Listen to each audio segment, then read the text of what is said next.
1000 கருத்துக்கள் இருந்தாலும் 1000 எதிர்கருத்துக்கள் இருந்தாலும் எனக்கு எவன் என்ன சொன்னாலும் சரி, எனக்கு என்ன ரொம்ப ரொம்ப பிடிக்கும். அதுக்கு ரீசன் வந்து இந்த வீடியோட கடைசியில் சொல்கிறேன்.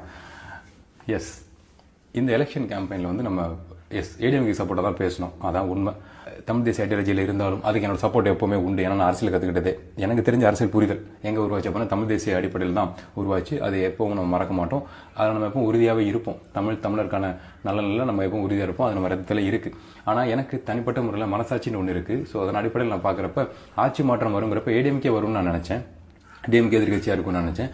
தமிழ் தேசியத்தில் ஒரு மிகப்பெரிய இம்பாக்ட் இந்த எலெக்ஷன் உண்டாக போகுதுன்னு நினச்சேன். ஆனால் நடந்தது டோட்டலாக வேற ஒன்று.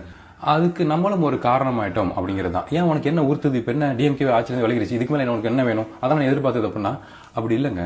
எனக்கு கிட்டத்தட்ட வயசு 30க்கு மேலே ஆகுது. அப்படிங்கிறப்ப நான் இந்த அரசால, திராவிட முன்னேற்ற கழக அரசால லாபம் அடைஞ்சிருக்கான் அப்படின்னு கேட்டான். அங்கங்கே சில குளறுபடிகள் இருந்தாலும் தனிப்பட்ட இளைஞனா நான் இங்கே உட்காந்துருக்கேன் அப்படின்னா அதுக்கு திராவிட முன்னேற்ற கழகம் அடிப்படையில் ஒரு காரணம். நான் என்னோட சுய சிந்தனையில் மட்டும்தான் பேசுகிறேன். எல்லாரும் என்ன பண்ணாங்கன்னா தள்ளி வச்சிட்டாங்க, டிஎம்கே தள்ளி வச்சிட்டாங்க. மக்கள் தூக்கி போட்டாங்க டிஎம்கேவை.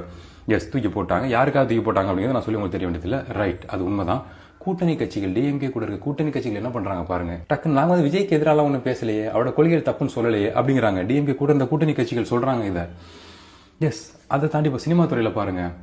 உதயண்ணா கூட நின்று காம்பினேஷன்ல இவர் என் ஃப்ரெண்டுன்னு சொல்லி போட்டோ போட்டுட்டு இருந்த நபர்கள் எல்லாருமே இப்போ டக்குன்னு இந்த ஒரே நாளில் விஜய் சாரோட இருந்த பழைய போட்டோஸை நோண்டி எடுத்து கேலரியிலேருந்து எடுத்து போட்டோ போடுறாங்க. வாழ்த்துக்கள்னு. என்ன நடக்குது இங்கே? என்ன நடக்குது? டக்குன்னு எல்லாம் ஜம்ப் ஆயிடுறீங்களா டோட்டலாக அந்த பக்கம்? இது நியாயமா? நோ. அருணோதயன் அப்படிங்கிற பர்சனுக்கு இது நியாயமா படலை. திராவிட கொள்கைகளுக்கு துளியும் சம்பந்தம் இல்லாதன்னா அதை இத்தனை வருஷங்களா, கிட்டத்தட்ட ஒரு 10 வருஷமா அதில் இருக்க குறைகளை பேசிகிட்டு இருந்தேன்னா இப்போ டிஎம்கேக்கு சப்போர்ட்டாக ஃப்ராங்க்லி ஸ்பீக்கிங் அந்த உடன்பிறப்பு அப்படிங்கிற டேகுக்குள்ளே வரலான் இருக்கேன். எஸ், இதனால நீ அந்த வாரிசு அரசியல், குடும்ப அரசியல், அவங்க செய்கிற தப்பு, நல்லது கெட்டது எல்லாத்துக்கும் சப்போர்ட் பண்ண போறியானோ? அது கிடையாது. அது கிடையவே கிடையாது. யார் தப்பு செஞ்சாலும் அது தப்பு தான். அந்த ஐடியாலஜியால நான் பலன் அடைஞ்சிருக்கேன். அப்படிங்கிறப்ப அதை நீங்கள் டோட்டலாக தூக்கி எரிஞ்சிட்டு ஜம்ப் ஆகி போகிறது அப்படிங்கிறது யூஸ் பண்ணிட்டு தூக்கி போடுற மாதிரி இருக்கு எனக்கு. இது பர்சனலாக எனக்கு.